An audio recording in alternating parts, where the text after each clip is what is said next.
বলে তেনেকুৱা বিশেষ প্ৰস্তুতি একো নাই যেহেতু মানে ৰাজ্যৰ ৰাজধানীৰ বাহিৰত যেতিয়া কেবিনেট হয় কেবিনেট হ'বলৈ যিখিনি সা সুবিধা প্ৰয়োজন হয় সেই প্ৰয়োজনীয় সা সুবিধাখিনি থাকিব লাগে আৰু নলবাৰী ডিচি অফিচত আমি এইবাৰ কেবিনেট কৰিম বিশেষ আড়ম্বৰপূৰ্ণ বা তেনেকুৱা একো নাই মাত্ৰ কেবিনেটখন হ'বৰ কাৰণে যিখিনি ব্যৱস্থাৰ প্ৰয়োজন সেই ব্যৱস্থাখিনি কৰা হৈছে আৰু সেইখিনি সঠিকভাৱে হৈছে নে নাই তাক চাবৰ কাৰণে আহিলোঁ আৰু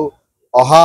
২৭ তাৰিখে ১২ বজাৰ লগে লগে এইবাৰ আমাৰ কেবিনেটখন আৰম্ভ হ'ব আৰু সকলো মুখ্যমন্ত্ৰীকে আদি কৰি সকলো মন্ত্ৰী উপস্থিত থাকিব আৰু কেবিনেট এখন হ'লে যেতিয়া সকলো মন্ত্ৰী সকলো বিষয়া আহে নিশ্চয়কৈ জিলাখনৰ কাৰণে বা অঞ্চলটোৰ কাৰণে এটা ভাল খবৰ থাকে বা সকলো বিভাগসমূহ সশস্ত্ৰ হৈ উঠে মই ভাবোঁ যে এই কেবিনেটখনে আমাৰ বিষয়াসকলক উৎসাহিত কৰিব ইয়াত থকা স্থানীয় বিষয়াসকলক উৎসাহিত হ'ব